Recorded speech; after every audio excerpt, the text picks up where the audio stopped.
में कूद कर अपने प्राणों को त्यागना पड़ा। एक बात आप लोगों से थोड़ा सा कहना चाहेंगे, थोड़ा अगर आप लोगों को अच्छी लगे जिंदगी में तो उतारिएगा जरूर। हमारे यहाँ शिव महापुराण में लिखा है, शंकर भगवान का जो प्रसाद होता है, चलो शिव पुराण का नहीं मानो तो स्कंद पुराण का मान लो। 16 सोमवार संकट सोमवार आप में से किसी ने करें? 16 सोमवार कोई करें यहाँ पर? संकट सोमवार किसी ने व्रत करें? बहुत से लोगों ने रखो 16 सोमवार संकट सोमवार के अगर कोई व्रत करता है, 16 सोमवार के व्रत करता है तो उसमें जो प्रसाद बनता है चूरमे का, और जब उद्यापन होता है, उद्यापन में जो प्रसाद बनता है उस प्रसाद को उसी दिन समाप्त करना पड़ता है।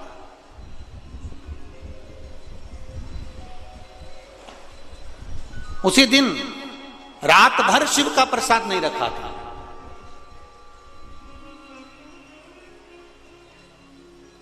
ये अब तो बहुत ज्यादा संख्या में भीड़ होने लगी, इसलिए बेलपत्री व्यासपीठ से देना बांटना बंद कर दिया।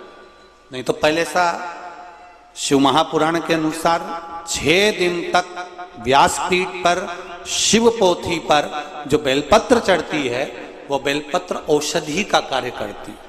7वें दिन जो बेलपत्र चढ़ती है वो कुबेर भंडार का कार्य करती है। ये शिव महापुराण में आपने कई बार सुना हो। 6 दिन तक बेलपत्र जो बाबा को समर्पित कर कर, पोथी की बेलपत्र पहले हम लोग दे दिया करते थे। किसी का कमर या बहुत ज्यादा कोई डिप्रेशन में रहता था, या कोई का शरीर में बहुत कहीं डायलिसिस चल रहा है या कैंसर चल रहा है, तो यहाँ की बेलपत्र दे दे। अब इतना भीड़ होने लगा तो बेलपत्र आपको नहीं दे पाते। पर शिव महापुराण की कथा करें, शंकर भगवान का चरित्र कर रहा है, शिव स्मरण कर रहा है।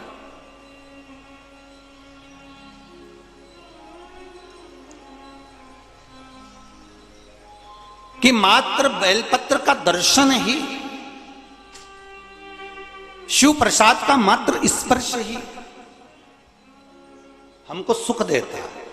और हम जब व्यासपीठ से बेलपत्र देते थे तो हम एक बात जरूर कहते थे कि इस बेलपत्री को रात भर नहीं रखना, आप रात से पहले उसको प्रसाद के रूप में जो लेकर गया है वो चबा चबा कर उसको खा ले। ये हमने पहले की कथाओं में आपने सुना होगा। किस किस ने सुना है? सुना है सबने? तो पहले की कथा में आप लोगों ने श्रवण किया होगा। हम कहते थे इसको रात भर नहीं रखना, इसको पूरा चबा चबा कर खा लेना। उसका तत्व, क्योंकि जैसे जैसे रात्रि बढ़ती चली जाती है, जैसे जैसे रात्रि का क्रम बढ़ते चले जाता है, भगवान शंकर का जो प्रसाद होता है उस प्रसाद पर भगवान शंकर के गणों का हिस्सा प्रारंभ हो जाता है। भगवान शिव के गणों का हिस्सा प्रारंभ हो जाता है।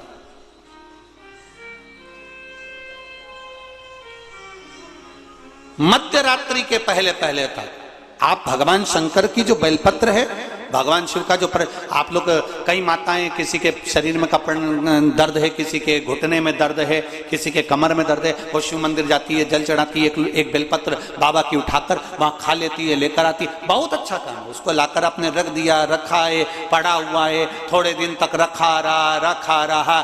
केवल शिव महापुराण की कथा ऐसी है जिसके अंतर्गत शास्त्र वर्णन करता है कि जो प्रसाद आपने शिव जी का लेकर आए हो उसको रात्रि के मध्य से पहले उसको पूर्ण तरह से समर्पित कर दो। नहीं तो कई बार हम बड़े बड़े मंदिर जाते हैं, वहां से बहुत सारा प्रसाद लेकर आ जाते हैं। लेकर तो हम आ गए, अब वो प्रसाद थोड़े दिन तक तो तुमने 2-1 दिन तक तो खाया, खाने के बाद उस प्रसाद को फिर फ्रिज के ऊपर रख दिया, फ्रिज के ऊपर से उठाया, फिर फ्रिज के, बोलते जाओ जरा, बोलते, फ्रिज के अंदर रख दिया, फ्रिज के अंदर रखा, सब्जी के पीछे गया, दूध की भगोनी के पीछे गया, फिर फल के पीछे गया, फिर 9-10 दिन बाद याद आया प्रसाद,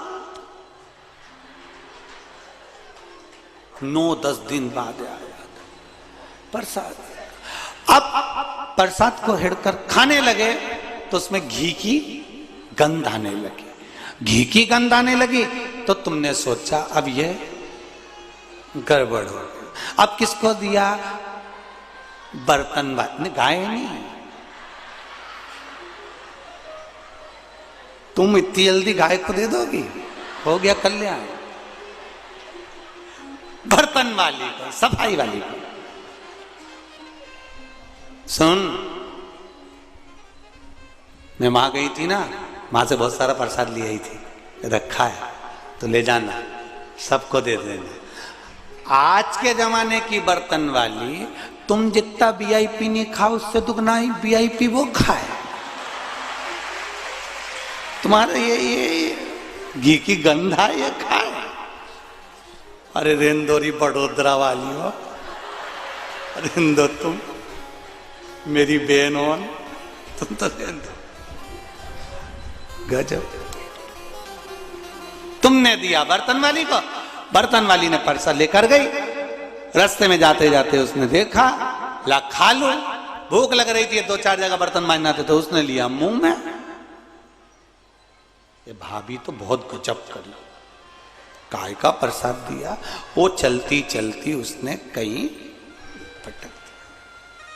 पटका गया। अब वो गाय के पास गया, जमीन पर गया, गटर में गया कि कहाँ गया, उसका दोष उसी को लगेगा जो लेकर आया। जैसे गौदान, तुमने तो ब्राह्मण को गाय दान दे दी, संकल्प तुमने छोड़ा, दान तुमने दी, ब्राह्मण गाय लेकर गया, जब तक दूध दी तब तक रखा, दूध देना बंद कर दी। उस ब्राह्मण ने दूसरे को बेच दी, दूसरे ने तीसरे को बेची, तीसरे ने चौथे को बेची। बेचते बेचते वो गाय कसाई के पास पहुंच गई।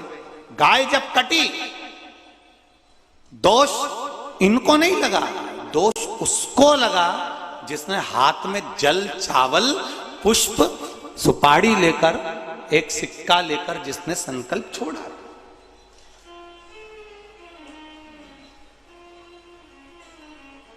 बेटी का कन्यादान अगर पिता करता है और बेटी को अगर ससुराल में दुख होता है,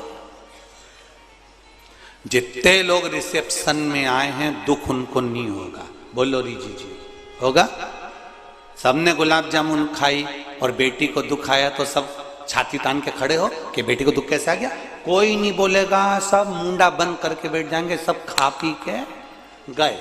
लिफाफा 500 का तुम्हें दे गए और तुमसे 500 कदम की दूरी बना गए कि अब इस शादी के मामले में हमसे बात मत करना कि सुख है कि दुख है। पर जिसने कन्यादान करा वो बाबुल रोएगा कि नहीं रोएगा? वो बाप रोएगा कि नहीं रोएगा? वो मां रोएगी कि नहीं रोएगी? अगर बेटी को दुख होगा तो संकल्प देने वाला उसको रोना पड़ता ही है। तुमने संकल्प दिया और तुमने दी गाय, और वो गाय अगर दुख पा रही है, वो गाय अगर भूखी है, वो गाय अगर प्यासी है, वो गौ माता अगर कसाई के हाथ कट रही है, तो दुख तुमको भोगना पड़ेगा, नरक तुमको भोगना पड़ेगा। अब तुम कहोगे हमने तो ब्राह्मण को दे दी थी, तो ब्राह्मण को दी तो ब्राह्मण ने क्या तुमसे जाकर कहा था कि मुझे गाय ला कर दो? और ब्राह्मण ने यह कहा था कि वो गाय तुम मुझको देना तो मैं संभाल लूंगा? तुमने कहा हमारे दादाजी चले गए तो गौदान करना है, हमने दादी जी चली गई तो गौदान करना है। इसलिए हमारा सनातन धर्म कहता है गाय उसी को दो जहां पर गौ माता की सेवा हो सके। बेटी को ऐसी जगह मत दो कि बहुत धन देख लिया। बेटी को देने से पहले ये देखो कि जिस जमाई के साथ बेटी को दे रहे हो, जिस लड़के के साथ बेटी को ब्याह रहे हो, वो बेटी को सुखी रखेगा कि नहीं रखेगा। मालूम पड़े पेट्रोल पंप देख लिया ने, गाड़ी ने, बंगला देख लिया और रोज बेटी